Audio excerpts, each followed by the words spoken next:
બનાસકાંઠામાં રાત્રે પડેલા વરસાદને કારણે ડીસા માર્કેટ યાર્ડમાં મોટા પ્રમાણમાં અનાજને નુકસાન પહોંચ્યું છે। માર્કેટ યાર્ડમાં મગફળી, રાયડો અને બાજરી સહિતનો જથ્થો ખુલ્લામાં રાખવામાં આવ્યો હોવાથી વરસાદમાં અનાજ પલળી ગયું હતું। અનાજની બોરીઓ ભીંજાઈ જતા વેપારીઓમાં ચિંતા ફેલાઈ છે, જ્યારે ખેડૂતોને પણ આર્થિક નુકસાન સહન કરવાનો વારો આવ્યો છે। વરસાદની આગાહી અને તંત્ર દ્વારા અગાઉથી જ સુરક્ષા માટેના સૂચના આપવામાં આવી હોવા છતાં પણ માલને યોગ્ય રીતે સુરક્ષિત ન રખાતા તૈયારીના અભાવની સ્થિતિ સામે આવી છે। ભરત સંદેશા અમારી સાથે લાઈવ જોડાયેલા છે। ભરત, આપની પાસે આવવા માંગીશું અને જાણવા માંગીશું, જે પ્રમાણે વરસાદી વાતાવરણ છવાયું છે, વરસાદ વરસ્યો છે, અનાજ પલળી જવાની ઘટનાઓ પણ જે સામે આવી છે, કેટલું નુકસાન છે?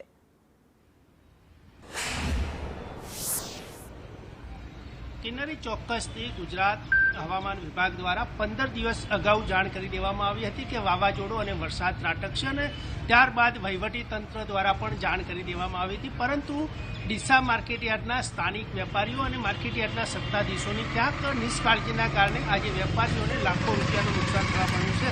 ખાસ કરીને આ માર્કેટયાર્ડની વાત કરવામાં આવે તો ડીસા માર્કેટયાર્ડ એ ઉત્તર ગુજરાતનું હબ ગણાય છે, અને આ માર્કેટયાર્ડમાં સૌથી વધુ મગફળી, બાજરીની આવક થતી હોય છે। અને અત્યારે જ્યારે સિઝનની શરૂઆત થઈ ચૂકી છે, ત્યારે સૌથી વધુ અહીંયા બાજરી અને મગફળીની આવક શરૂ થઈ ચૂકી હતી। અને જ્યારે મોડી રાત્રે વાવાઝોડું ત્રાટક્યું હતું, ત્યારે આ વાવાઝોડાના કારણે વ્યાપક નુકસાન થવા પામ્યું છે, જે ખેડૂતો પોતાનો મહામૂલી પાક માર્કેટમાં લઈને આવ્યા હતા, પરંતુ ખેડૂતોને ખ્યાલ ન હતો કે આ વાવાઝોડું આવશે, ત્રાટકશે। પરંતુ જ્યારે તંત્ર દ્વારા માર્કેટયાર્ડના સત્તાધીશોને જાણ કરવામાં આવી હતી, પરંતુ માર્કેટયાર્ડના સત્તાધીશો દ્વારા જે વેપારીઓને અને ખેડૂતોને જે અગમચેતીની જાણ કરવી જોઈએ તે ન કરવાના કારણે આ નુકસાન થવા પામ્યું છે। અને હાલમાં ડીસા માર્કેટયાર્ડની વાત કરવામાં આવે તો હજારો બોરી જે બાજરીની કહેવાય છે અને મગફળીની જે બોરીઓ છે તે નુકસાન થયું છે।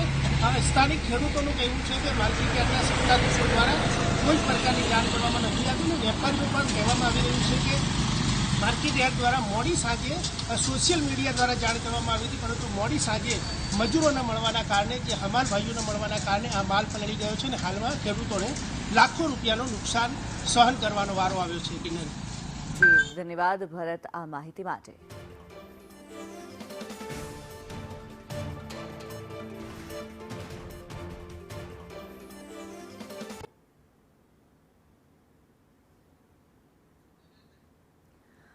વરસાદી વાતાવરણ જ્યારે છવાયું છે, વરસાદની આગાહી કરવામાં આવી હતી અને એપીએમસીની અંદર અનાજ પલળી જવાની ઘટનાઓ સામે આવી રહી છે, ત્યારે એપીએમસીમાં પાક પલળી ગયો તો નુકસાનની ભરપાઈ કોણ કરશે તે સવાલ થઈ રહ્યો છે। ઘણા બધા સવાલો ઊભા થઈ રહ્યા છે। ચોમાસાની સિઝન આવી રહી છે અને એપીએમસી તંત્ર જે છે તે એલર્ટ શા માટે નથી? એપીએમસી શેડ કે ગોડાઉનની કોઈ વ્યવસ્થા એપીએમસીમાં શા માટે નથી? વરસાદની આગાહી હોવા છતાં એપીએમસીએ કેમ કોઈ વ્યવસ્થા ન કરી તે સૌથી મોટો સવાલ થાય છે। એપીએમસી તંત્રની કામગીરી સામે અત્યારે સવાલો ઉઠી રહ્યા છે। એપીએમસી તંત્ર જાણે વરસાદ આવે તેની રાહ જોઈ રહ્યું હતું કે શું, તે પણ એક મોટો સવાલ છે। એપીએમસીમાં જ્યારે પાક પલળી ગયો છે તો હવે નુકસાનીની ભરપાઈ કોણ કરશે? ચોમાસાની સિઝન આવી ગઈ છે, છતાં પણ એપીએમસી તંત્ર દ્વારા કોઈ પણ પ્રકારની વ્યવસ્થા શા માટે નથી કરવામાં આવી?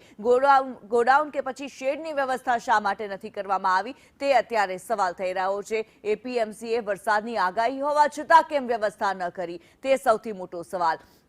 અત્યારે જે પરિસ્થિતિ સામે આવી રહી છે, વેપારીઓનો માલ હોય કે ખેડૂતોની જણસી હોય, આ તમામ અત્યારે વરસાદના કારણે થઈને નુકસાની વેઠવાનો વારો આવ્યો છે।